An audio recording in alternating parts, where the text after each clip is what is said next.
Bien, buenos días, señor presidente, presidente Feijóo. Buenos días a todos, autoridades académicas, autoridades políticas también, profesores, alumnos de la universidad y especialmente a los alumnos del Máster en Acción Política y Fortalecimiento Institucional y Participación Ciudadana en el Estado de Derecho. Asistimos nuevamente a una nueva sesión del Aula de Liderazgo organizada por el Instituto Atlántico de Gobierno y la Universidad Francisco de Vitoria. Y hoy tenemos el honor de contar con la presencia del Partido Popular, del líder, del presidente del Partido Popular de España, don Alberto Núñez Feijóo, ganador de las elecciones del pasado 23 de julio, de las elecciones generales. Con esta presentación sería suficiente, es el presidente del Partido Popular y ganador de las elecciones, pero permítanme que diga algo más. Alberto Núñez Feijóo es funcionario del Cuerpo Superior de la Administración General de la Xunta. Desde 1991 fue secretario general técnico de la Consejería de Agricultura, luego director del INSALO, del Instituto Nacional de Salud, luego presidente de Correos. En 2003 fue consejero de Política Territorial de la Xunta de Galicia, un año después vicepresidente primero de la Xunta de Galicia y desde el 2009 fue presidente de la Xunta de Galicia hasta 2022 con 4 mayorías absolutas. En 2020 obtuvo 24 puntos de ventaja sobre el BNG. Esto no sería necesario recordarlo ahora, pero es verdad que hay un proceso de construcción de la metarealidad política según la cual siempre existen oportunistas que atribuyen al adversario defectos propios. La trayectoria del señor Feijóo no es necesario repasarla y basta decir que es el ganador de las elecciones.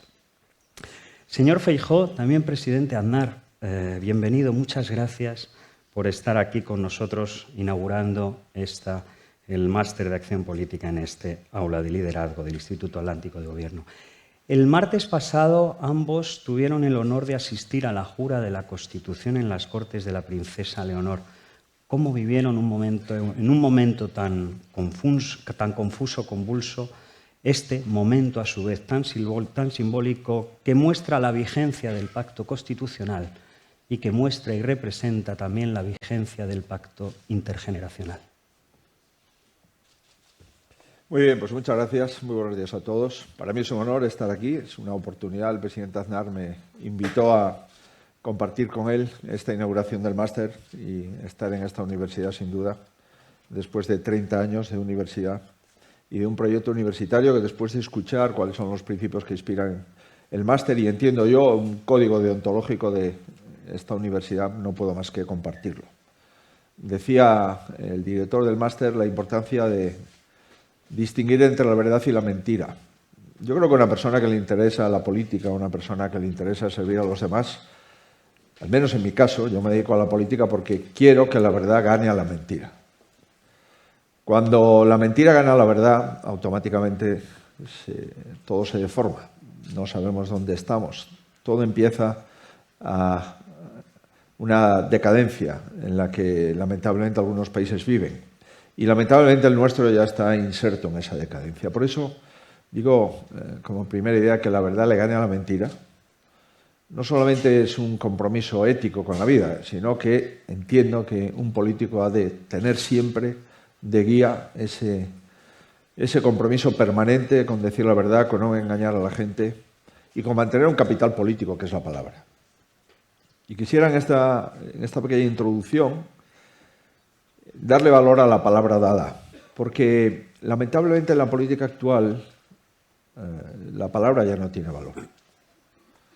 Si yo hubiese sabido, cuando decidí dar un paso en ese currículum hacia la política, que la política era lo que es hoy, probablemente no hubiese dado ese paso. Pero en aquel momento la política era otra cosa. Y tengo la oportunidad de compartir con el presidente Aznar esta sesión y recordar solo una cosa, ¿no?, que me parece muy importante, ¿no? Allá por la década de los 90 el presidente Aznar dijo que se presentaba a las elecciones para ser presidente del Gobierno de España y que estaría 8 años en el gobierno.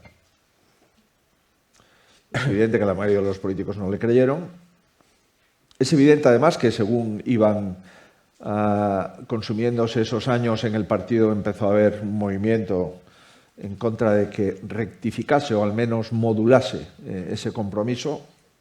Y tengo que decir, pues yo estaba ya en el gobierno, como alto cargo del gobierno de España, que no lo hizo y cumplió su palabra, ¿no? En este momento que un político cumple su palabra, pues es un notición, porque lamentablemente aquí da igual todo y estamos viviendo en una mañana donde el señor Puigdemont a las 12:30 va a dar la rueda de prensa, estará empezando ya.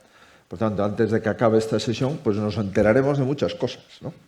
Entonces, claro, que una persona que está fugada, que está buscada por el Tribunal Supremo de nuestro país, decida cuál va a ser el gobierno de nuestro país, parecía imposible en aquella España.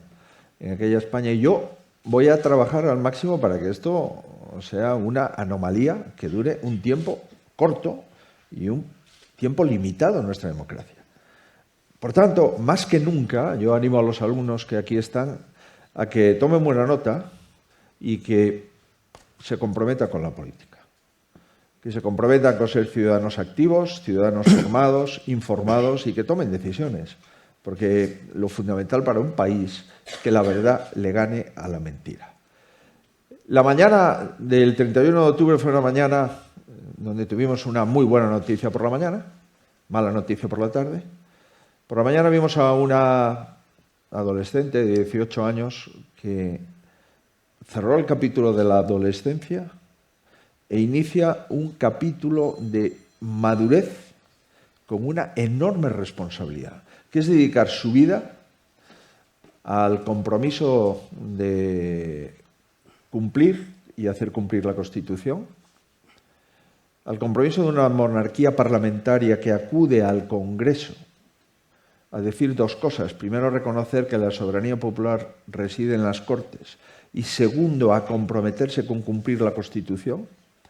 Y en tercer lugar, vimos a una futura jefa del Estado, a una futura reina de España, que me pareció un personaje magnético, porque realmente su figura, su estampa y su forma de actuar, pues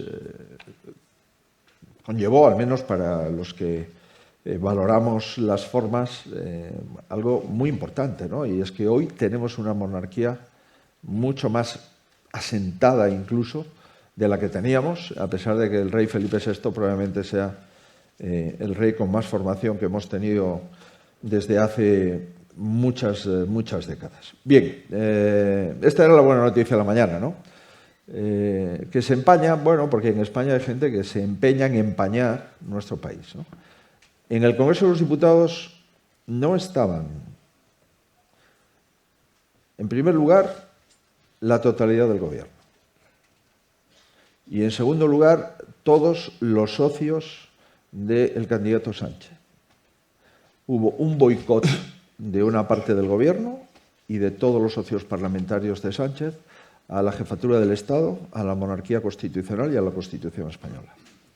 Esto en un país occidental, en un país de la Unión Europea, pues no tiene precedentes. Y lo que ya es sorprendente es que el presidente del gobierno, en una entrega del collar de Carlos III, pues nos enteramos por los vídeos, dice que le transmite al rey y a la princesa de Asturias el compromiso del gobierno con la Constitución. Y por la tarde firma un acuerdo con Esquerra Republicana que consiste en incumplir la Constitución. Por eso, y acabo, la importancia de la palabra dada y la importancia de que la verdad le gane a la mentira. Presidente. En primer lugar, muy buenos días a todos. Encantado de estar aquí. Muy agradecido por su presencia, por la presencia de todos y muy agradecido muy especialmente por la presencia de Alberto Núñez Feijóo, que ha tenido la amabilidad de venir a inaugurar esta nueva edición del máster y de hacerlo pues muy bien y muy numerosamente acompañado, lo cual me alegro muchísimo. Yo quiero decir que el otro día fue un acto muy reconfortante, ¿no? Porque era la solidez y la seriedad de la sociedad española, ¿no? Frente a lo que es la frivolidad, el aventurerismo y la falta de talla moral, ¿no?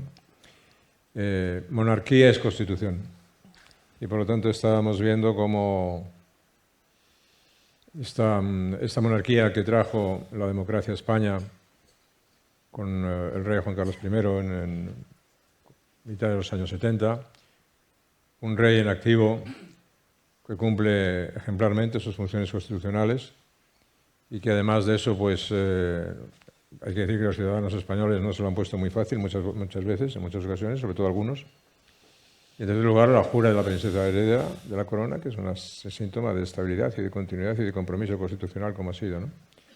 Desde ese punto de vista fue ejemplar. Pero todo lo demás a lo que se ha referido Alberto Núñez Feijóo, pues es lamentable, ¿no? Es decir, primero que haya dirigentes políticos de partidos secesionistas y separatistas, socios del gobierno, que no vayan a las consultas en las cuales el rey tiene que proponer al presidente del Congreso un candidato a la presidencia del gobierno, que se ausente parte del gobierno, que no esté presente en la sesión los partidos socios del gobierno y que además se permitan el lujo de publicar un comunicado conjunto, el Bloque Nacionalista Gallego, Esquerra Republicana y Bildu, insultando a la monarquía, insultando a la Constitución e insultando a la mayoría de los españoles, denota evidentemente el nivel de la crisis en el que estamos, ¿no?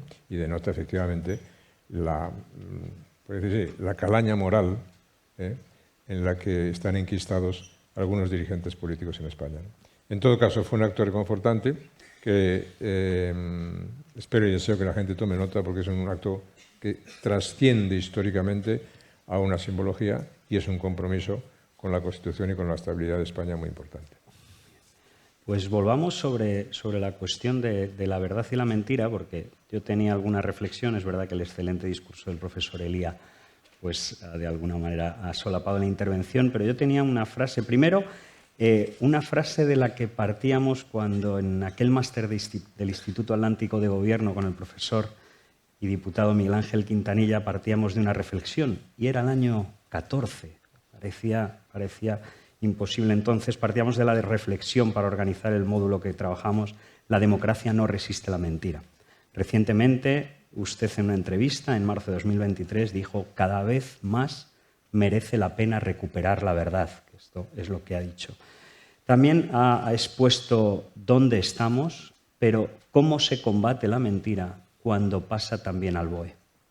¿Cuándo pasa? También al BOE, o pasa o va a construir relatos también en el Boletín Oficial del Estado. O cómo deteriora las instituciones y cómo podemos combatirla. Bueno, no hace mucho tiempo, cuando un ministro mentía en el Congreso de los Diputados, normalmente el presidente le cesaba. No hace mucho tiempo, cuando algún ministro se comprometía ante un proyecto de ley, por ejemplo, complejo, que daba lugar a discusiones parlamentarias, incluso a rechazos públicos, se comprometía. Y, oiga, en el caso de que este proyecto de ley el Tribunal Constitucional lo enmiende o lo declare parcialmente inconstitucional, yo dimito. El Tribunal Constitucional lo declaraba parcialmente inconstitucional y dimitía. No hace mucho tiempo de esto. Entonces ahora resulta que la crisis en la que estamos instalada, que es una crisis de valores, pues da exactamente igual. Y hay que rebelarse contra eso, ¿no? Yo creo que un presidente no puede ser presidente sentado en una gran mentira. Es verdad que cuando la gente ya se acostumbra a que un presidente mienta, pues entramos en una patología social, en una decadencia como país que es muy preocupante, porque hemos visto y vemos que países viven pues con líderes, con primeros ministros o con presidentes de gobierno que mienten y que, bueno, pues tienen un castigo parcial en las urnas, ¿no? Va a ocurrir que por primera vez en la historia de España un presidente de gobierno pueda serlo después de perder las elecciones. Nunca había ocurrido. El presidente Aznar ganó las elecciones en el 96, más o menos con una diferencia similar a la que hemos ganado nosotros ahora. Bueno, y el presidente Aznar pues, fue presidente de gobierno, ¿no? Porque entendía el Partido Socialista que le correspondía ser presidente del gobierno, el que había ganado. En este caso, el 23 de julio, ya por la noche, se empezó a negar el resultado electoral. Y se empezó a trasladar la imagen con aquella frase de que somos más. Y durante todo el verano se intentó deslegitimar la posibilidad de que el que había ganado las elecciones acudiese a la sesión de investidura.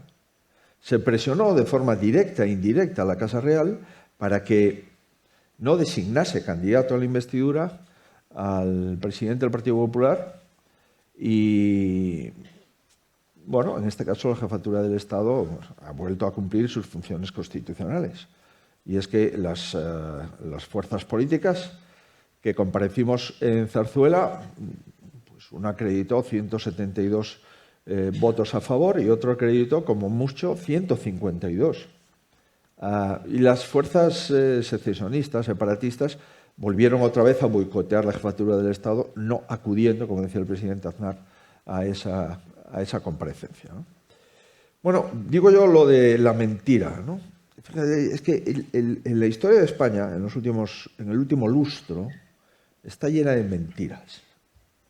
Y hay una serie de mentiras que no son menores. No es una mentira de un concejal, que no es admisible. No es la mentira de un alcalde, que tampoco lo es. Es la mentira de un candidato a la presidencia del gobierno y presidente del gobierno. Empezamos con aquello de que no podré gobernar con Podemos y se nombra al presidente fundador de Podemos vicepresidente del gobierno. Pero seguimos con aquello de que no pactaré con Bildu, lo puedo repetir 5, 20, 100 veces, y resulta que Bildu es socio preferente del gobierno y el que lo dijo se acaba de hacer una foto con los dirigentes de Bildu como partido político heredero de la banda terrorista ETA. Se prosiguió diciendo que no habría indultos y en muy poco tiempo se concedieron los indultos. Se insistía en que había que agravar el delito de sedición y lo que se hizo fue eliminar el delito de sedición. El gobierno actual surge, dice, para perseguir la corrupción y lo que se hace es rebajar los delitos de malversación de fondos públicos, ¿no? Bueno, pues también se dijo que la ley del sí es sí era para incrementar las penas a los violadores y que no se disminuiría ni una sola, y hay más de 1000 violadores que han visto rebajadas sus penas. Algunos de ellos, con la rebaja de las penas, están en este momento en la calle, ¿no? Bueno, también se dijo que se iba a traer a Puigdemont. Hoy Puigdemont, en este momento, pues está decidiendo el futuro de nuestro país. Bueno, como es natural, hasta unas horas antes de votar el 23 de julio también se dijo que la amnistía era antidemocrática y que por lo tanto no se aceptaría la amnistía. En este momento la gente lo que me pregunta es si sé cuándo se va a registrar el proyecto de ley de amnistía y qué vamos a hacer. Este es nuestro país. Por eso yo vuelvo otra vez a darle importancia a la palabra dada. Y para mí es muy importante ver qué han hecho los presidentes de nuestro país hasta la fecha. Con mayor o menor acierto, pero ningún presidente del Gobierno de España, pactó lo que fuese con tal de ser presidente del Gobierno de España. Ningún presidente del Gobierno de España basó su gobierno en los partidos separatistas, que su objetivo fundamental, lo dicen ellos, es irse de España.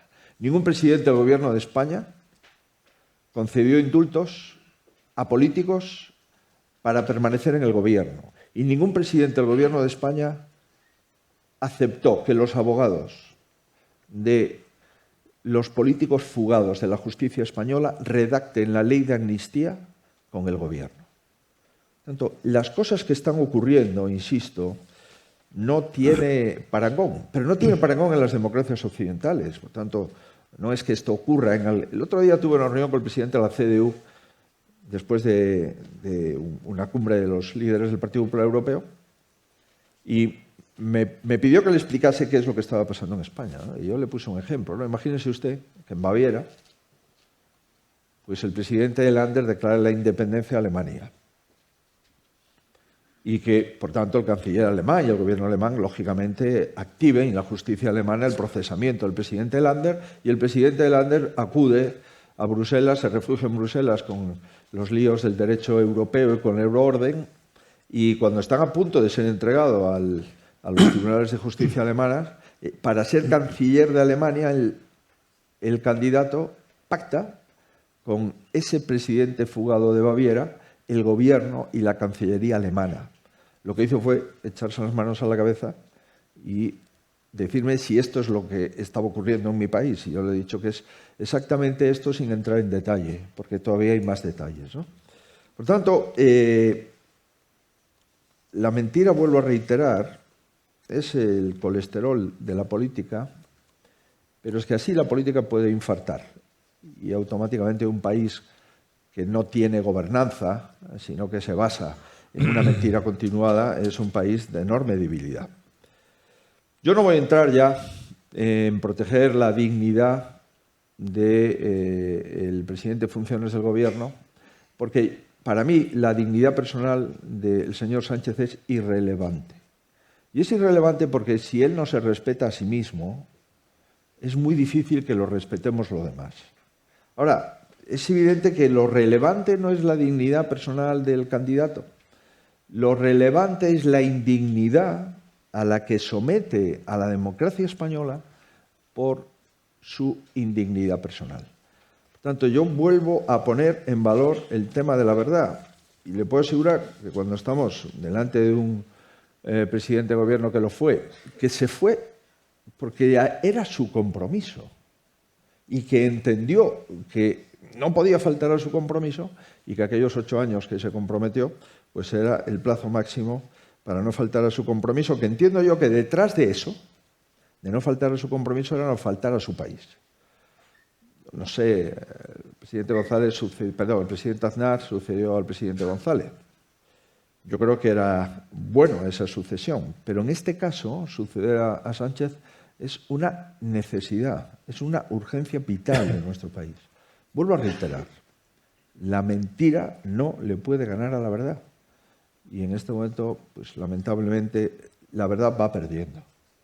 Presidente, yo recuerdo un editorial del País, ha dicho el presidente Feijóo, que ni nos planteábamos hace casi 30 años el que el segundo partido nacional pudiera gobernar. Yo recuerdo un editorial del País en marzo del 96 en el que efectivamente no se planteaba que el Partido Socialista, por la victoria del Partido Popular, fue exigua de apenas 300.000 votos, pero el País editorializó diciendo que el Partido Popular debía presentar otro candidato, pero no negando la legitimidad al Partido Popular para gobernar.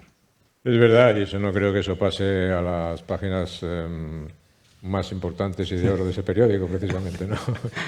Lo que se decía es, bueno, este resultado es malo, habrá que hacer lo posible por impedirlo, pueden ser presidente uno, pero no, Aznar no puede ser. Aznar no. Hay que buscar otro, ¿no? Y sugerían un nombre en concreto. Sí, pero eso ya es otra historia, son historias pequeñas ya. Eso ya pasó y fracasaron todas esas cosas, ¿no? Afortunadamente, ¿no? Pero lo que ha dicho Alberto Núñez Feijóo es extraordinariamente relevante para tener un punto de partida en el análisis y tener un punto de saber en qué situación estamos, ¿no? Yo creo que en España se han cruzado ya demasiadas líneas rojas, o sea, se han cruzado todas las líneas rojas y estamos en territorio de crisis constitucional extraordinariamente grave. Y no se había producido nunca, además de lo que ha dicho Alberto Núñez Feijóo, un hecho como que un candidato a presidente del gobierno, para intentar serlo, ha puesto la Constitución española al servicio de los separatistas, de los antiguos terroristas y de aquellos que quieren acabar con la Constitución y con el país. Ha puesto la Constitución española a su servicio. Y les ha dicho, ¿qué quieren ustedes que eliminemos de la Constitución española para acabar con ella? Y para consumar lo que se pretende, que es el cambio del régimen constitucional en España. Quien hace eso con esa responsabilidad, quien pone la Constitución al servicio de los que quieren romper la Constitución, es un riesgo para la democracia española. Y yo lo digo con toda claridad. El señor candidato Sánchez es un peligro para la democracia constitucional española. Y los españoles nos tenemos que dar cuenta de esto, porque se ha puesto la Constitución y el Estado del Derecho al servicio de los que lo quieren romper. Esa es la situación que tenemos. Y por lo tanto, sobre esa situación de crisis constitucional que tenemos, expresada y representada por alguien convertido en un peligro para la democracia constitucional española, pues es sobre lo que tenemos que actuar. En ese sentido yo quiero decir al menos dos cosas. Una, que en lo que haya que hacer, pues se podrán hacer muchas cosas y se podrá tener distintas opiniones, pero se puede hacer muchas cosas menos una, inhibirse. En esta situación que estamos describiendo, la inhibición no tiene hueco. Y se me podrá decir, ¿qué se puede hacer? Pues el que pueda hablar, que hable. El que pueda hacer, que haga. El que pueda aportar, que aporte. El que se pueda mover, que se mueva. El que pueda intentar, cada uno en su responsabilidad, tiene que ser consciente de la situación de crisis en la que estamos. La segunda situación que quiero decir es que yo personalmente me considero en esta situación de crisis muy bien representado por Alberto Núñez Feijóo. Y quiero expresar, para afrontar esta situación, mi total confianza en Alberto Núñez Feijóo. Y lo tercero que quiero decir es que, conscientes de que ni puedo inhibirme y tengo total mi confianza en Alberto Núñez Feijóo, pero que este es el signo, yo no estoy dispuesto ni a inhibirme, ni a callarme, ni a no decir lo que pienso, ni a no asumir los riesgos.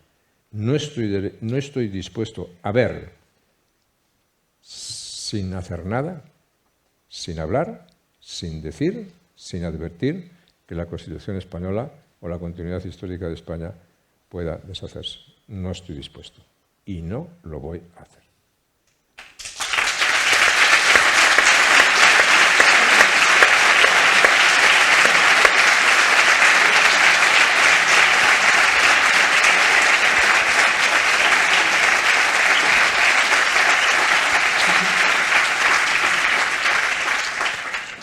También se pronunciaron ayer la Asociación Mayoritaria de los Jueces y también parte del Consejo General del Poder Judicial.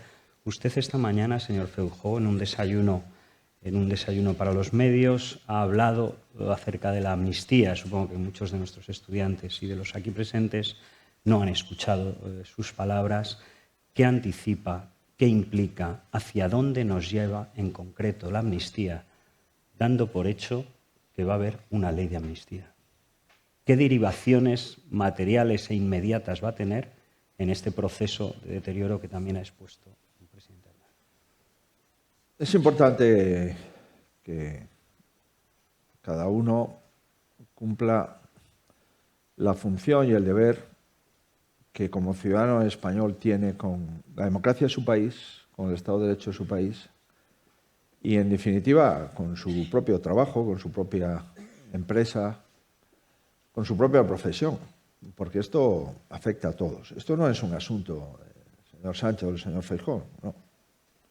Esto es un asunto de una nación más antigua del mundo, junto con Francia, de 48 millones de ciudadanos, que llevamos 45, 46 años viviendo la mejor etapa de nuestra historia y que puede verse truncada por aquellos que no creen en la nación española, que no creen en el Estado de las autonomías, que no creen en las libertades, que no creen en la igualdad, que no creen en la justicia, por una jet set política, una élite política que ha sido condenada y que pues, en este momento no solamente ha redactado el Código Penal, sino que sus abogados están hablando con el gobierno para redactar la ley de amnistía. ¿Qué es la amnistía? La amnistía es una transacción política y probablemente económica. Política, ¿por qué? Porque cambio unos votos que ustedes tienen por la presidencia del gobierno. Y por lo tanto yo le he de pagar esos votos y esos votos se lo pago declarándole a ustedes exentos de responsabilidad por los delitos que han cometido. Incluso algunos voy a evitar que comparezcan ante la justicia y, en consecuencia, el pago consiste en esto. ¿Qué obtienen?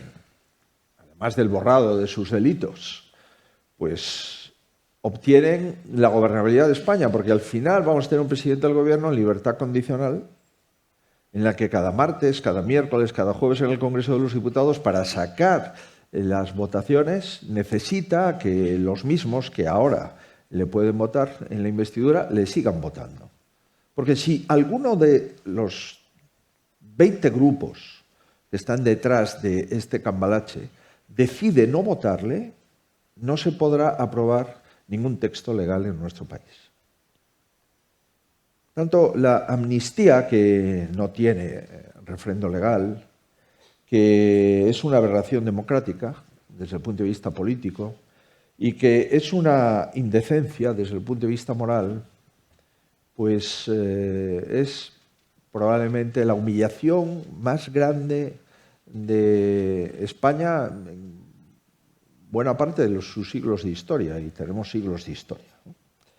Aquí no estamos hablando de reconciliación, estamos hablando de transacción. La amnistía no se puede dar para reconciliarse. La reconciliación es previa a la amnistía. Pero para reconciliarse hay que ponerse de acuerdo. Personas que piensan de forma distinta, pero la reconciliación es incompatible con que una de las partes diga que volverá a hacer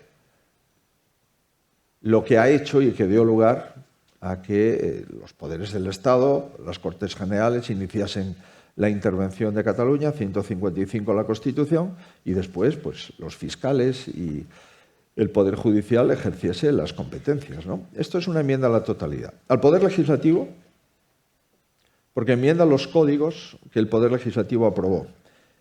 Al Poder Legislativo, porque enmienda la decisión del artículo 155. A la Fiscalía, porque acusó a los que incumplieron las leyes con la responsabilidad que conlleva. Y al Tribunal Supremo, porque juzgó y tiene que hacer cumplir lo juzgado y que automáticamente va a quedar mutilado porque no va a poder hacer cumplir lo juzgado. En definitiva, esto es una enmienda a la totalidad, al decoro y a la dignidad de un pueblo que quiere igualdad ante las leyes y que está absolutamente sorprendido de que, vuelvo a reiterar, unos privilegios de la Edad Media en favor de un pequeño grupo de políticos prevalezca sobre la igualdad de todos los ciudadanos ante la ley, que es consustancial con la democracia. Por consiguiente, esto no se hace por España, que fue ya la última síntoma de egolatría patológica. Y esto se hace por España. No, esto se hace contra España. Y en consecuencia, ¿nosotros vamos a qué? Vamos a cumplir nuestro deber. Somos la primera fuerza política de España. Somos la primera fuerza política en el Congreso, tenemos mayoría absoluta en el Senado, gobernamos en 12 comunidades autónomas, los representantes ordinarios del Estado en esas comunidades autónomas son las presidentas o presidentes del Partido Popular. Nosotros vamos a cumplir con nuestra obligación constitucional, porque si no, nos pedirían responsabilidades los ciudadanos. Claro, cuando esto además intenta meterse dentro de una pregunta que dice que hace a la militancia, es como si el resto de los españoles no pudiésemos opinar de una decisión que solamente pueden opinar los militantes del Partido Socialista. Pero es que hasta en eso hay una trampa. Y es que la pregunta versa sobre un pacto con Sumar que ya está hecho y que está firmado y pide una carta blanca para firmar con cualquier partido para formar gobierno, sin concretar en qué consiste ese acuerdo y sin enumerar ni siquiera la palabra amnistía, ¿no? Eso es un fraude orgánico enorme, pero allá ellos. El problema es que es un fraude democrático de primer nivel, ¿no? Por tanto, no hay nadie en España que tenga el consentimiento para hacer eso. Y por mucho que consiga los diputados en la Cámara, esos diputados en la Cámara no están reflejando en este caso a la mayoría social del país porque fueron elegidos para no aceptar la amnistía, salvo los 13 diputados o los 14 diputados de Junts y de Esquerra, más los 6 diputados de Bildu. Por tanto, el resto de los diputados fuimos elegidos para votar no a la amnistía. Y cuando uno desoye las responsabilidades con las que ha concurrido a las elecciones y con las que tiene ese acta de diputado, está incumpliendo los deberes básicos de un representante. Por tanto, vamos a trabajar, y yo le agradezco a los expresidentes, a todos los expresidentes del Gobierno, salvo uno, todos los expresidentes del Gobierno se han manifestado de una forma contundente. Y acabo ya. Cuando el otro día le preguntan al presidente González si se hubiese hecho la foto con el señor Puigdemont y con ese cuadro en el que se recordaba el referéndum ilegal, él contestó: ¿por quién me toma? Entiendo yo que la mayoría de los militantes socialistas deberían de contestar esa pregunta. ¿Por quién le están tomando? Pero, en fin, yo le agradezco mucho, insisto, a los presidentes, porque es muy importante que los presidentes que fueron del Gobierno de España tienen también un compromiso hasta el final de sus vidas, que es defender su país. Y si un expresidente del Gobierno no defiende su país, está incumpliendo los principios que comprometió cuando asumió la presidencia del Gobierno, y eso no caduca. Eso no caduca. Por tanto, que el presidente Aznar, el presidente Rajoy, el presidente González, todos salvo uno, estén dando la batalla por la democracia española, es un activo que conviene poner en valor y que para mí, desde luego, es un valor determinante para continuar mi actividad política y mi responsabilidad delante de los españoles.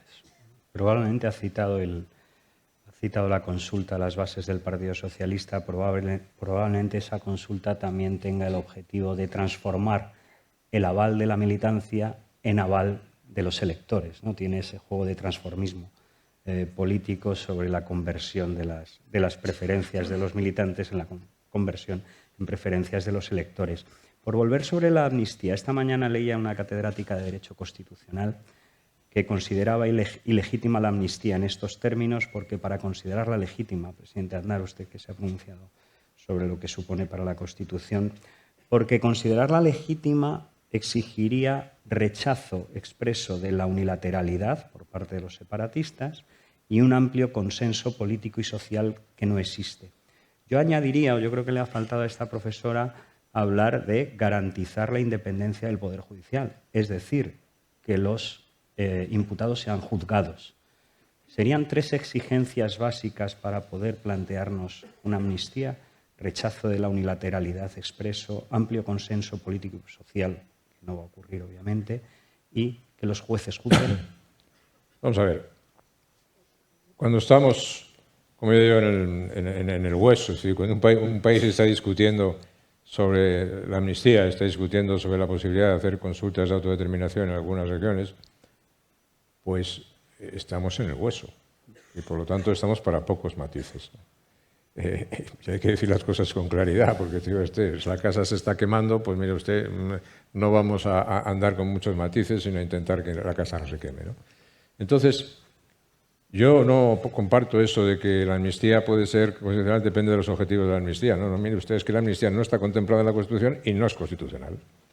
Y es que además los constituyentes excluyeron expresamente la amnistía, porque cuando se aprueba la amnistía del 76 es para crear un nuevo régimen político. Es un factor constituyente entonces. Y expresamente se deja fuera la amnistía porque en España, en una democracia, no hay presos políticos. Y por tanto no hay cabida para la amnistía. Y por eso no se trata tampoco de los indultos generales. No existe la posibilidad de los indultos generales. Si no existe la posibilidad de los indultos generales, menos existe la posibilidad de la amnistía. Con la intención que sea. Que la intención es absolutamente lo menos. Es que no tiene cabida y no tiene sentido ninguno. Pero es que por eso la amnistía, que como todo el mundo sabe, o casi todo el mundo sabe, pero especialmente los estudiantes de Derecho saben, y los del máster saben, la amnistía no solamente borra la pena, es que elimina el delito. Es como decir, oiga, el golpe del octubre del 17 no existió. A ustedes les trataron muy mal. Ustedes hicieron lo que tenían que hacer. Como estaban ustedes oprimidos por el Estado español, oprimidos por España, que además de robarles, les oprime, ustedes hacen un golpe legítimo. Y todos los que se oponen a ese golpe, del rey abajo, jueces, fiscales, policías, guardias, toda la sociedad que se opone, son los culpables. ¿Y eso cómo se llama políticamente? Eso se llama liquidar la Constitución de España. Eso se llama abrir una crisis constitucional sin precedentes en el país. Y por eso la apelación a la responsabilidad en este momento es una apelación extraordinariamente importante, ¿no? Pero yo, por favor, que no se establezcan ahí ante esta situación límite, que no se establezcan diferencia de objetivos, ¿no? Esto sí, esto no. Oiga, mire, ¿no? En los temas importantes, por ejemplo, en la lucha contra el terrorismo, el Tribunal Europeo de Estrasburgo sentenció muy claramente a favor del gobierno de España cuando tuvo que hacerlo y decía muy claramente, oiga, que en el caso del terrorismo no se distinguen los fines de los medios. Los fines y los medios son lo mismo.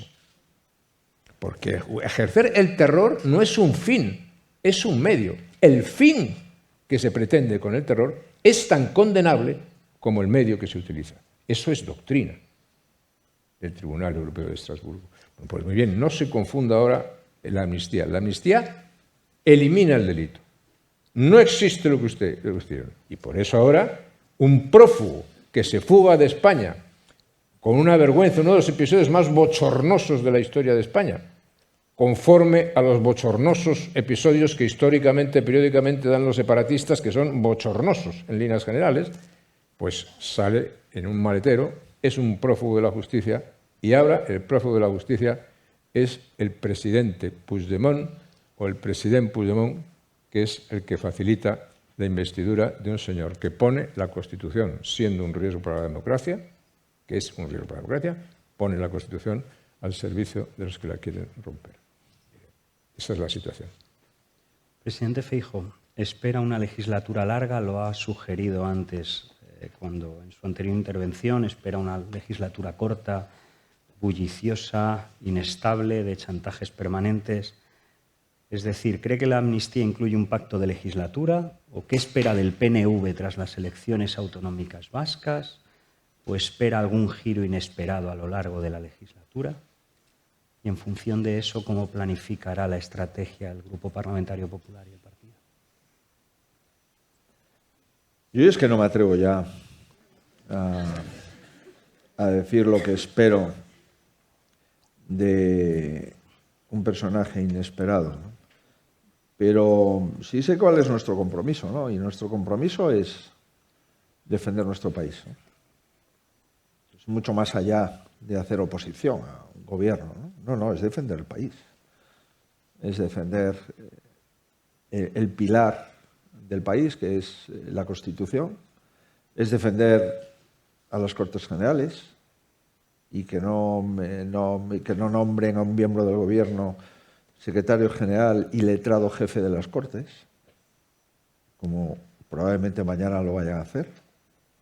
Fíjese, la ley de amnistía no es nueva, se presentó en la anterior legislatura. La final Esquerra Republicana, Junts, llegó a la mesa y el letrado jefe hizo un informe negativo diciendo que esa ley iba en contra de la Constitución. Y en ese momento la presidenta del Partido Socialista, la señora Batet, pues, ante ese informe negativo del letrado jefe de la Cámara, la paraliza. ¿Qué hay que hacer? Cambiar al letrado, traer a uno que sea alto cargo del gobierno, su secretario en un ministerio. Y como hizo en su día la oposición de letrados, pues lo pongo allí. ¿Para qué? Para que me valide el texto. Entonces, tenemos que proteger a las Cortes. Tenemos que proteger al Poder Judicial.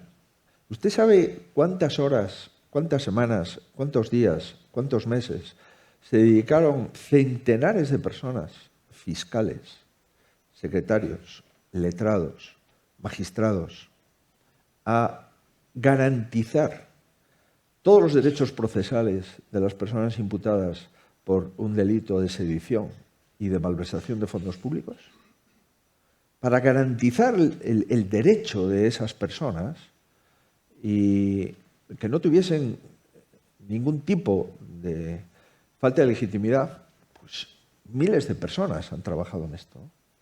El ridículo internacional que hemos hecho. La necesidad de contactar con las embajadas para explicar lo que había ocurrido.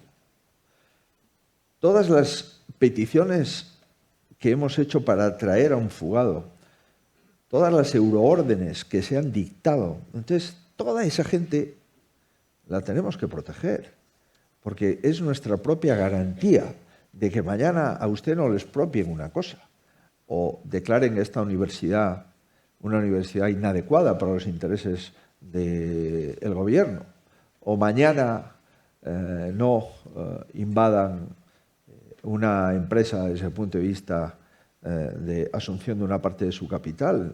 Claro, es que nosotros tenemos una misión histórica en nuestro país que desde luego no vamos en ningún caso a mirar para otro lado, ¿no? Además de eso, tenemos una gran responsabilidad porque gobernamos para el 70% de la gente en las comunidades autónomas y gestionamos los servicios públicos esenciales. Desde que un niño nace en un paritorio hasta que este niño cumple 90 y muchos años y se le certifica el exitus, el certificado de muerte, es todo. Desde el paritorio hasta el momento del fallecimiento es una responsabilidad sanitaria de una comunidad autónoma. Igual que la educación, desde la escuela infantil hasta un posgrado. Bueno, entonces, este tipo de cosas tenemos 12 presidentes autonómicos que tienen que cumplir y acreditar que se puede gobernar de otra forma. Nosotros hemos bajado 2.000 millones de euros los impuestos, los presidentes autonómicos desde que hemos llegado. Hoy, si usted coge el primer periódico económico de España, que es Expansión, le anticipa cuáles son el incremento masivo de impuestos que vamos a tener el próximo año. Pero es que han subido 42 impuestos en los últimos años. Es que nunca, jamás, un gobierno ha tenido tanto dinero, ha gastado tanto dinero, nos ha endeudado tanto y con un déficit público 10 veces superior al de Portugal, por ejemplo, por no salir de la península. Entonces, ¿nosotros qué hemos de hacer? Pues garantizar a los españoles sus libertades y sus derechos. Y vamos a hacer, lógicamente, oposición a un gobierno, al gobierno más débil de la historia, por supuesto. Porque fíjese, 15 partidos políticos conforman Sumar. 15. Esos estarán allí, en la mesa del Consejo, claro. O nombran 15 ministros para los de Sumar, más los del PSOE, o si no, habrá gente en Sumar que no tenga ministerio y dirá, oiga, yo tengo 5 diputados, igual que este partido secesionista, ¿qué hay de lo mío? De hecho, ya lo están diciendo, ¿no? Y después está Bildu y el PNV.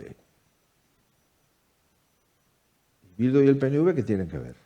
Parece que el PNV está haciendo grandes esfuerzos por parecerse a Bildu. Y después está Junts y Esquerra. Junts no está de acuerdo con la ley de vivienda, porque entiende que esa ley de vivienda sube los precios y disminuye la demanda. Esquerra la aprobó en el Congreso de los Diputados. Y como no estaban de acuerdo, pues resulta que llega al Parlamento de Cataluña y la Esquerra, que aprobó la ley de vivienda en el Congreso, le impugna en el Parlamento de Cataluña, en el Gobierno de Cataluña. Entonces, oiga, nosotros vamos, como es natural, pues a estar preparados. Tenemos que tener una alternativa preparada, porque no sabemos cuánto va a durar la legislatura, no sabemos la libertad condicional en la que va a gobernar el señor Sánchez, y hay muchas más preguntas que respuestas. Y cuando en un país hay más preguntas que respuestas, la inseguridad y la falta de garantía retrae a cualquier tipo de inversión en el país e incluso retrae a muchos ciudadanos que no saben lo que va a ocurrir en este país y por lo tanto pues empiezan las cosas mal, ¿no? Sobre todo para las clases medias y las clases más modestas, que son siempre, normalmente cuando hay una crisis, las que más pagan esa crisis por su siempre una capacidad muy limitada para hacerle frente, ¿no? Por lo tanto, sabemos la responsabilidad que tenemos que tener preparada nuestra alternativa ante cualquier eventualidad. Vamos a gobernar de forma adecuada las comunidades autónomas y vamos a proteger la Constitución y la democracia en España. Yo creo que nunca una oposición ha tenido tanta responsabilidad, pero también es verdad que nunca una oposición ha tenido tanto poder. Porque cuando yo me levante en el Congreso de los Diputados para hacer una pregunta al señor Sánchez, tendré siempre presente que tengo más votos y más españoles detrás que el que me va a responder. Y por tanto tengo una gran responsabilidad cuando intervenga en el Parlamento, porque estoy representando a más gente que la que representa el presidente del Gobierno. En relación con esto último que dice, le voy a citar una frase que usted dijo y que me atrae mucho, que comente. Antes completaría el relato de la designación del letrado mayor de las Cortes con un detalle que precisamente por los tiempos que corren no es nada menor, que para nombrarlo han tenido que prescindir y cesar a su mujer porque era la que llevaba las relaciones con las Cortes. Han prescindido de la mujer para designar al letrado mayor de las Cortes. Una frase suya que me atrajo mucho del debate de investidura, para que la comente en relación con esto último. Y va a ser una reflexión final, pero me interesa en relación con la responsabilidad que dice que va a ejercer el Partido Popular, porque nunca la ha tenido tanto como partido de oposición. Dijo usted: señor Sánchez, su actitud nunca cambiará la mía, ni sus desprecios, ni los desprecios de los suyos. Jamás. ¿Lo mantiene y cómo lo hará? Bueno, he intentado responder a esa frase en esta intervención y lo haré todo el tiempo que esté con la responsabilidad de presidir el primer partido de España, ¿no? Y a mí me preocupa España, no me preocupa el señor Sánchez. Y el problema que es que estoy observando de que a la mayoría de los políticos españoles no les preocupa España. Les preocupa su comunidad autónoma, le preocupa un gobierno autonómico, le preocupa su situación judicial personal. Pero claro, es que no hablamos de España. Y España son los 48 millones de ciudadanos. Y España es una de las grandes naciones del mundo. Entonces ya salía el dato de que el español es la segunda lengua nativa del mundo, solamente por debajo del mandarín del chino. Entonces, claro, es decir, toda este relevo que hemos hecho y que tenemos las responsabilidades, cada uno las suyas, ¿no?, en la historia de España, es que cuando vas a hablar con los independentistas, cuanto peor le vaya a España, mejor. Oye, por lo menos no te mienten. Y cuando intenté decirle al señor Sánchez, oye, ¿por qué no le damos una buena noticia a los españoles? ¿Por qué no salimos de esta primera reunión, cuando yo era candidato a la investidura, con un acuerdo, al menos de intentarlo, de sentarnos? Porque si no vas a tener que sentarte durante muchas semanas con aquellos que no creen en tu país. Y yo, mi compromiso es mi país. Mi objetivo no es ser presidente del gobierno. Mi objetivo es servir a mi país. Y quiero hacerlo desde la presidencia del gobierno, pero por este orden. Por tanto, dije, oye, ¿por qué no le damos una buena noticia a los españoles y salimos de aquí comprometiéndonos a sentar y a ver si estos pactos de Estado, si estas reformas estructurales que te he planteado, tenemos 258 diputados, el Partido Socialista y el PP. Podemos hacer reformas constitucionales, podemos hacer todas las reformas estructurales que consideremos oportunas, podemos mejorar la regeneración democrática en nuestro país, podremos, oye, que nos han votado para esto, que el 94% de los ciudadanos han votado a partidos no independentistas, solo el 6% han votado al independentismo. No puede ser que el 94% dependa del 6%, porque esto es justamente lo que destruye la democracia, que las minorías impongan a las mayorías. No fui capaz. Pues que no fui capaz ni siquiera de que tuviese un mínimo de atisbo, ¿no? Y ya comprendí que su único objetivo era volver a repetir, cueste lo que cueste, la presidencia del gobierno. Cueste lo que cueste. Y en la segunda ocasión que tuve, en este caso citado por él, porque ya él es el candidato, me dijo, oye, yo no te voy a pedir los votos. Bueno, oye, pues, claro, es que si le pido los votos al PP, resulta que no podría gobernar con los independentistas. Y el planteamiento es gobernar con los independentistas, no hacer los grandes acuerdos. Concluyo. Ese mismo, la semana pasada, que hablaba del CDU, ¿no?, pues tuvimos la reunión de los líderes del Partido Popular en los diferentes países de la Unión, y entonces habló el luxemburgués, habló el maltés, el chipriota y el polaco. Los cuatro dijeron que, dado que no tienen mayorías en sus países, van a gobernar o bien con el Partido Liberal, en el caso de que lo hubiera en ese país, o con el Partido Socialista. Pensaba para mí, resulta que este señor que tiene el 26% del voto y nosotros el 33%, va a gobernar con el Partido Socialista porque el Partido Socialista y el Partido Popular en este país se entienden. Y resulta que nosotros, que tenemos el 33% del voto y hemos ganado las elecciones, ni siquiera, yo ya no digo gobernar, que nos dejen gobernar.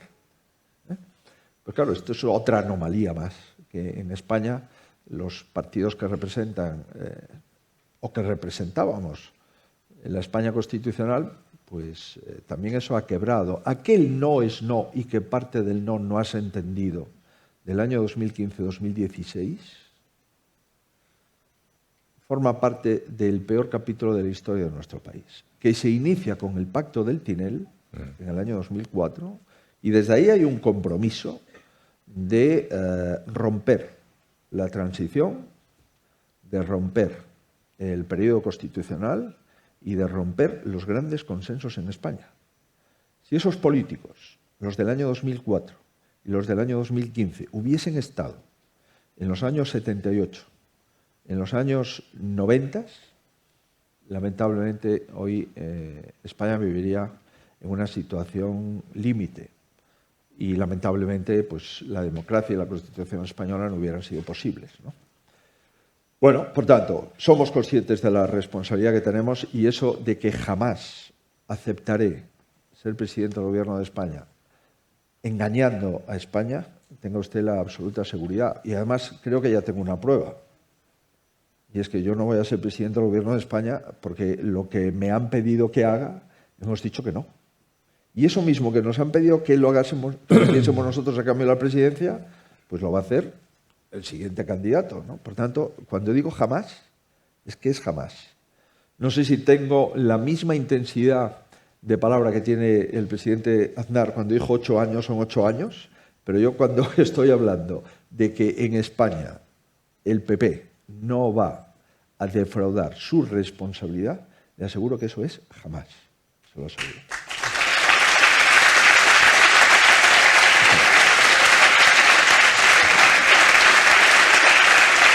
Muchas gracias.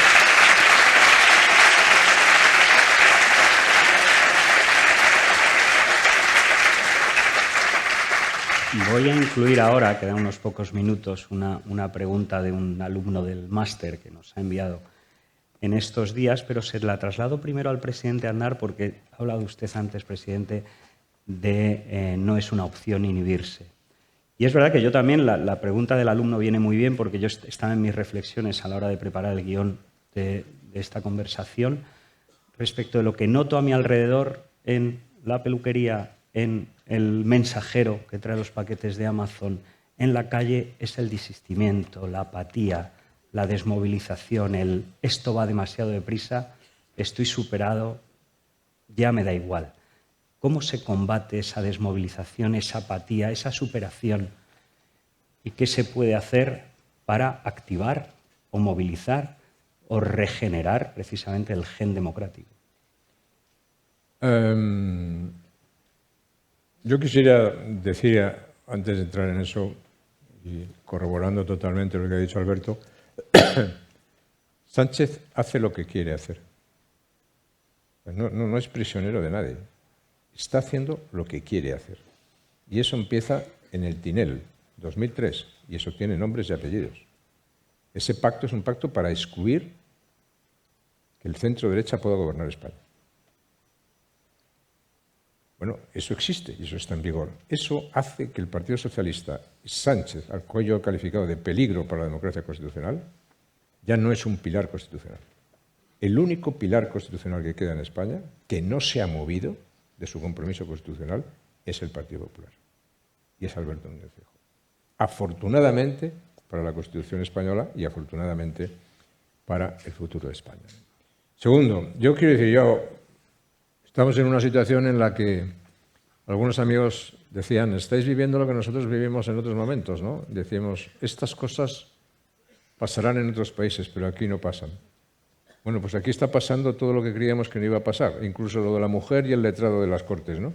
Y puedes añadir la Fiscalía y el Tribunal Constitucional y el Consejo de Poder Judicial y lo que se quiera, ¿no? Porque el deterioro institucional está siendo muy grande. Pero yo antes de asistir a la jura de la princesa Leonor, de la jura de presión de la princesa Leonor, venía de Argentina. Y claro, antes en Argentina te preguntaban por muchas cosas, ¿no? Ahora un argentino simpático me queda mirando y me dice, los locos éramos nosotros. Pero ahora también os habéis vuelto locos vosotros. Y dices, bueno, claro, la situación es difícil de explicar cuando se están poniendo las cosas como es esta situación de España, ¿no? Entonces, no cabe la inhibición. Yo siempre cuento la historia que a Winston Churchill le preguntaron una vez, ¿cómo ganó la Segunda Guerra Mundial? Y no contó una larga historia diciendo bueno, hasta que llegaron los americanos, resistimos. No, mire, dijo, hablando. Una vez al mismo personaje le preguntó un joven que tenía interés en la política, ¿qué puedo hacer para intentar ser un buen político? Y dijo, estudiar historia y estudiar historia. Porque es muy difícil, sin saber algo de historia, de geografía, de literatura, de estrategia, es muy difícil poder afrontar las cosas, ¿no? Entonces, yo quiero decir, todo menos inhibirse. Uno puede hacer muchas cosas, y todo menos rendirse, y todo menos caer en desánimo. Es muy fácil decir ahora, vamos a hacer esto por la convivencia. Mentira. No se hace nada por la convivencia. No se entrega un país por la convivencia. No se rinde la Constitución por la convivencia. Al contrario, se va a alentar muchas más desavenencias, ¿no? Es decir, si estos de ahora quieren ir a Múnich y hacer lo mismo que Chamberlain y Daladier, ya hay dos que están dispuestos, que ya lo están haciendo, que lo han hecho, pues que lo hagan. Pero eso va a causar unos efectos devastadores. Que lo hagan. Entonces, ¿ante eso te puedes inhibir? No. ¿Ante eso puedes hablar? Sí. ¿Ante eso puedes hacer? Sí. Cada uno en su sitio. Ante eso puedes aportar, puedes ayudar, puedes decidir, puedes hacer todo lo que se quiera, pero se puede hacer, se debe hacer, se tiene que hacer. Cada uno tiene que pensar qué puedo hacer por el país en este momento determinado y estoy dispuesto a hacer. Y le voy a decir una cosa, Javier, Yo estoy convencido de que para solucionar los problemas hay que entenderlos bien, hay que afrontarlos y no perderles la cara. Los que no afrontan los que pierden la cara a los problemas son los que se rinden. Aquí acabamos de escuchar un compromiso absolutamente cierto y absolutamente hecho al 100%. Cuando se apele al genio español, ese genio español existe. Y cuando se apele a los españoles que no están dispuestos ni a rendirse, ni a humillarse, ni a dejarse derrotar, ni a dejarse vencer, ni a perder su convivencia, que no están dispuestos a perder su futuro, esos españoles hablarán y esos españoles actuarán. Yo estoy convencido de que eso será así y estoy dispuesto a hacer lo que a mí me toque para que eso sea así. ¿Y qué va a hacer el PP, señor Feijóo, para mantener la tensión competitiva o la tensión democrática? No, la tensión la mantiene el gobierno, ¿eh? El PP lo que quiere es sosegar España, porque de la tensión no se lleva nada bueno, ¿no? El sosiego y la reflexión es donde acertamos, ¿no? Los acuerdos, para combatir, ¿no?, la apatía. No, por supuesto. No, oiga, nosotros, decía antes que tenemos una enorme responsabilidad. Cuando fue la investidura, unos días antes decidimos hacer un mitin en la calle Madrid porque estábamos observando que ya empezaba a haber algunos comentarios, ¿no? Y bueno, hicimos un mitin en la calle y vinieron 60.000 personas al mitin, ¿no? Insisto, era un mitin del PP. Nos criticaron por eso, por hacer un mitin del partido. El mismo señor que utiliza el Falcon para hacer los mítines los fines de semana, yo no utilizo el Falcon. Primero, porque no lo tengo. Segundo, porque el código deontológico del partido no se puede utilizar un medio del Estado para un fin partidista. Y tercero, bueno, después hicimos un acto en Barcelona porque la sociedad civil nos convocó y estábamos totalmente de acuerdo con esas líneas. Hicimos uno en Toledo. Este fin de semana, el fin de semana pasado, hicimos uno en Málaga, donde 20.000 personas se dieron cita allí. Este fin de semana tenemos uno previsto en Valencia, ¿no? Va a haber aquí una convocatoria el 18 de noviembre de la sociedad civil, de muchas asociaciones que se pusieron en contacto con nosotros antes de hacer público el acto, y dijimos que por supuesto que iremos. ¿Cómo no vamos a ir? Si todos son pocos para mandar un mensaje de unidad. Y ahí hay personas de todo tipo y de toda condición. Ahí hay diputados que fueron del PSOE, diputados que fueron del PP, que ni siquiera forman parte ahora de las Cortes porque ya cumplieron sus compromisos, y recibo llamadas de gentes del Partido Socialista diciendo, oye, que estamos con vosotros. Gentes ya no del partido actual. Es el partido de Sánchez, antes era el Partido Socialista, ¿no? Pero yo no sé la responsabilidad que tengo, ¿no? Y la verdad es que me hubiese gustado no vivir este momento, pero uno no elige el momento que le toca para hacer política, ¿no? Y bueno, pues con el sosiego y con la tranquilidad, intentando explicar las cosas, sin tensionar y sin insultar. ¿Por qué? Porque un buen argumento es mucho más poderoso que cualquier insulto. Y decía el presidente, y es verdad, ¿no? Decía, oiga, recordemos un poco lo que hemos hecho entre todos. Los pactos de la Moncloa, año 77. El comportamiento que tuvimos contra el golpe de Estado en el año 81. El comportamiento que tuvimos en el año 96, facilitando que gobierne el que gana. El comportamiento que tuvimos después, en el año 2003, saliendo del gobierno por un atentado terrorista. Y salimos del gobierno. Ni una sola encuesta nos decía que íbamos a salir, salimos del gobierno. Los comportamientos que hemos tenido en todas las comunidades y ayuntamientos es el pacto del Tinel, que después de ganar nos hemos ido de las instituciones porque nos faltaba un concejal, nos faltaba un diputado. Un concejal de un ayuntamiento, un diputado en un parlamento autonómico, y nos fuimos de las instituciones, habiendo ganado, pero habiendo ganado de una forma contundente. Bueno, yo me comprometí en el debate en A3 Media de decir, oiga, a ver usted, si usted gobierna, yo le voy a dejar gobernar. Perdón, si usted gana, yo le dejo gobernar, y si no, me va a dejar usted. Y lo firmé delante de todos los españoles. La respuesta, evidentemente, es que no, porque sabía lo que podía ocurrir, ¿no? Bueno, todo este tipo de cosas nos lleva a cumplir con nuestras obligaciones. Yo tengo que decir que el Partido Popular en este momento es un partido muy fuerte,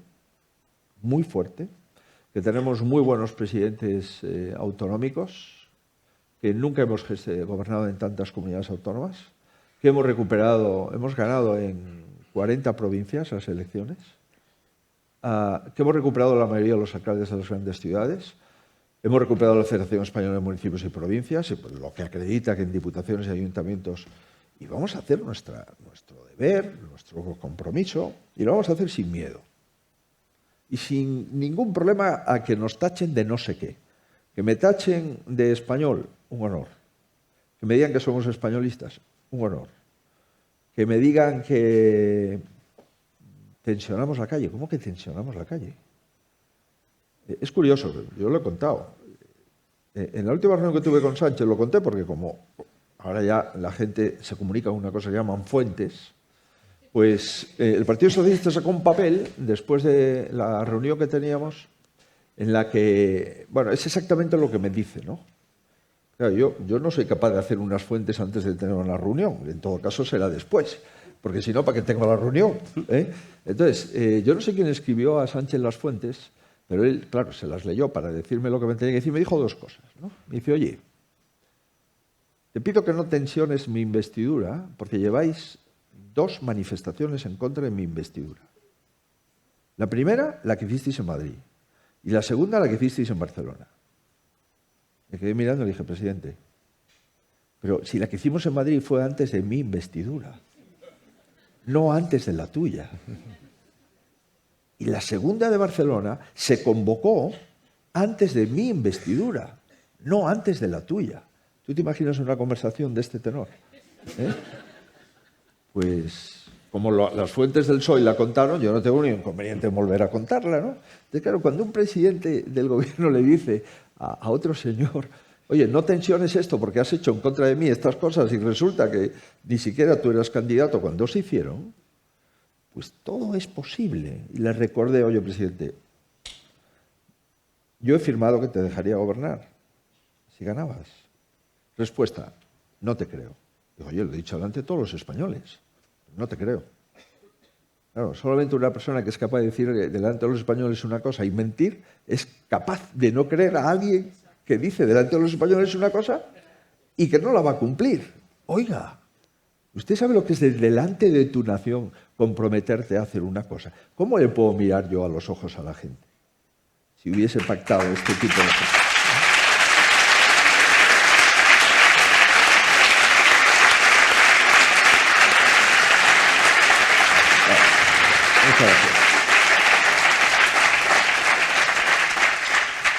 La mayoría de las preguntas que tenían nuestros alumnos del Máster de Acción Política las ha contestado, así que vamos a terminar ya la sesión en el aula de liderazgo con una última sobre economía. El Observatorio de Economía de esta universidad, la Universidad Francisco de Vitoria, que dirige el profesor José María Rotellar, plantea para el próximo trimestre o próximo año 4 escenarios de más optimista, más pesimista. Vamos a situarnos en el más optimista.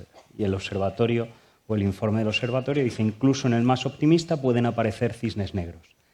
Las medidas que contiene, por muy plúmbeas que puedan ser o estar elaboradas de manera un poco vaporosa, las medidas que contiene el pacto de gobierno firmado entre el Partido Socialista y Sumar pueden crear o contribuir a que aparezca ese cisne negro que dé al traste con las más optimistas previsiones económicas? Bueno, primero yo a Rotellar leo lo que escribe, con lo cual la fuente de esta universidad yo creo que es buena. Por eso lo citamos, claro. Bueno, pues como yo le leo, pues claro, hay veces que te citan a alguien que no lees, pero yo a Rotellar le leo lo que dice, ¿no? Y vamos a ver, las previsiones del gobierno no se cumplieron nunca. Por tanto, si cogemos desde el año 2019 los presupuestos, la previsión de crecimiento económico, la previsión de inflación, la previsión... Bueno, no se han cumplido ninguna. Entonces, claro, cuando somos el país con el mayor incremento de deuda pública desde el año 2018 hasta ahora, es muy fácil, ¿no? Yo me estaba acostumbrado, cuando el presidente Aznar me nombró presidente del INSALUD, que era el organismo con más presupuesto del Estado, me llegaron dos mensajes de Moncloa, que cuando te hablaban de Moncloa no sabías quién había detrás de Moncloa, ¿no? Pero claro, te imaginabas que a lo mejor el presidente los conocía, ¿no? Entonces me mandaron uno. Primero, el INSALUD no puede desviarse. ¿Vale? Nosotros heredamos el INSALUD con una deuda de 6.000 millones de pesetas. ¿Vale? Es un billón de pesetas. Ahora ya hay mucha gente aquí que no sabe lo que es eso, pero son 6.000 millones de euros, que ahora parece poco, pero en aquel momento un billón era un disparate. Primero, el INSALUD no puede desviarse. Segundo, el INSALUD tiene que bajar la lista de espera. Y dije, hombre, esto está muy bien, ¿no? Tenemos que hacer más actividad y no desviarnos del presupuesto. Claro, antes las cosas eran así, ¿no? Y ahora si cogemos la presidencia de Sánchez, desde que tomó posesión hasta ahora, y dividimos por los miles de millones de deuda pública que emitió, ¿sabe usted cuánto sale? Pregúntale al señor Rotellar. 8 millones de euros de deuda cada hora, que son 200 millones de euros de deuda cada día.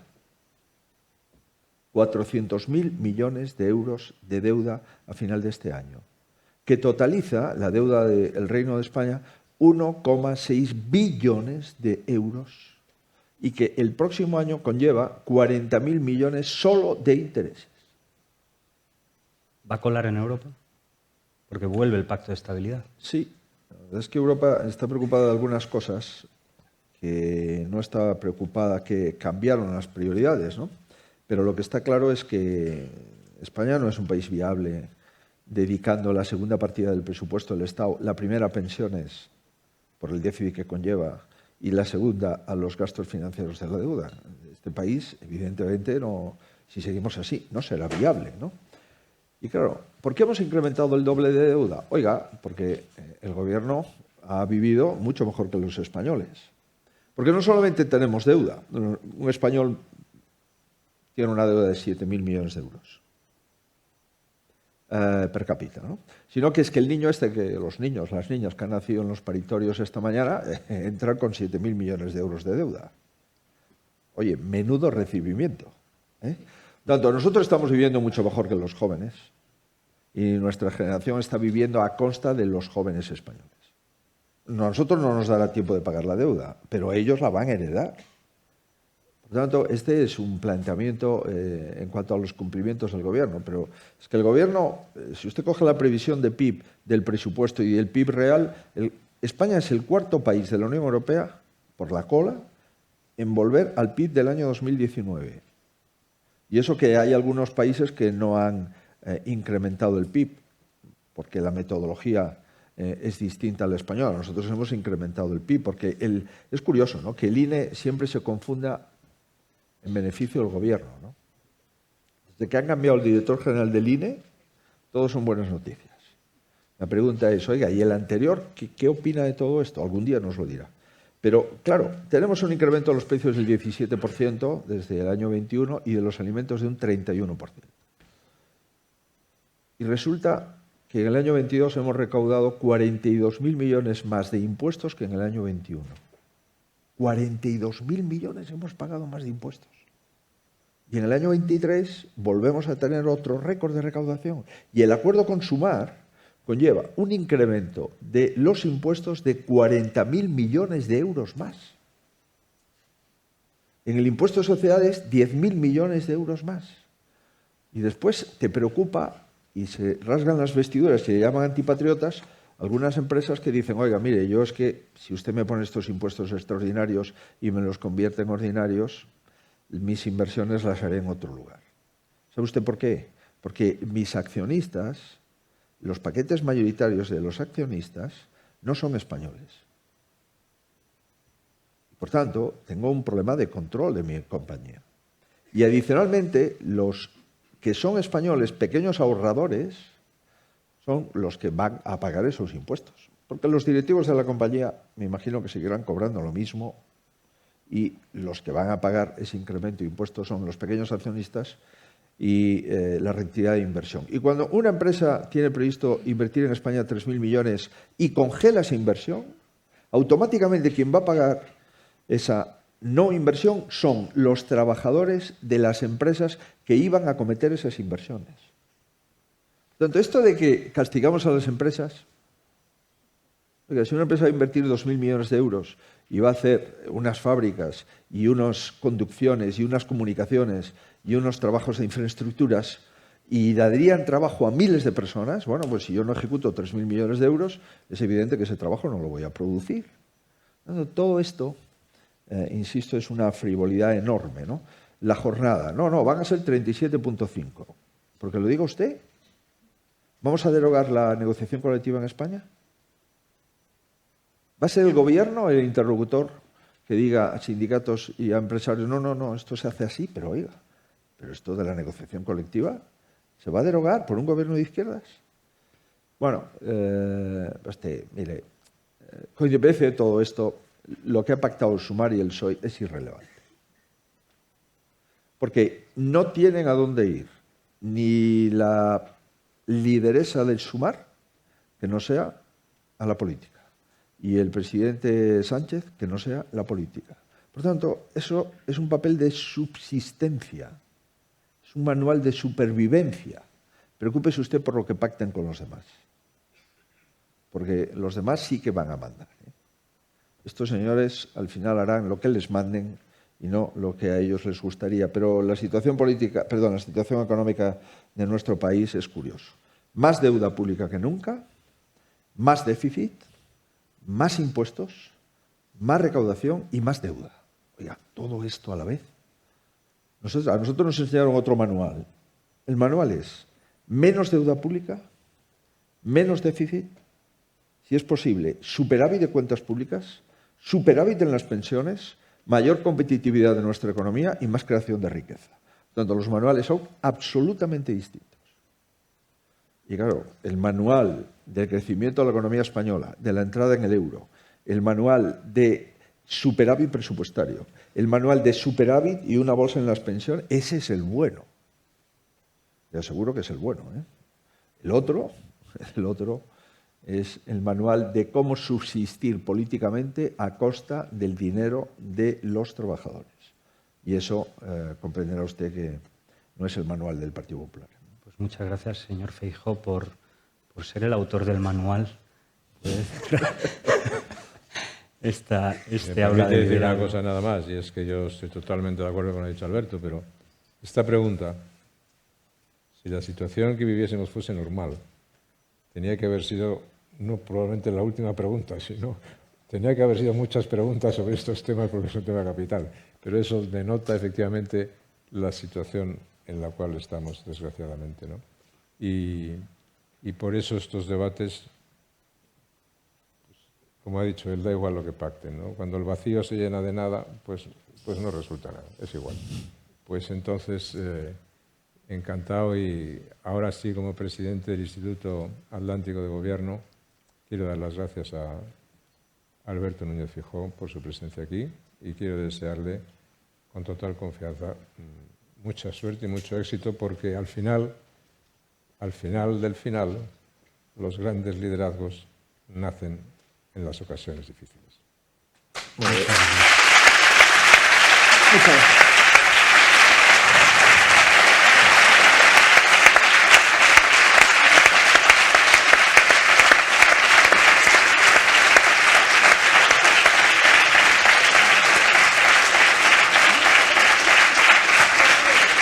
gracias.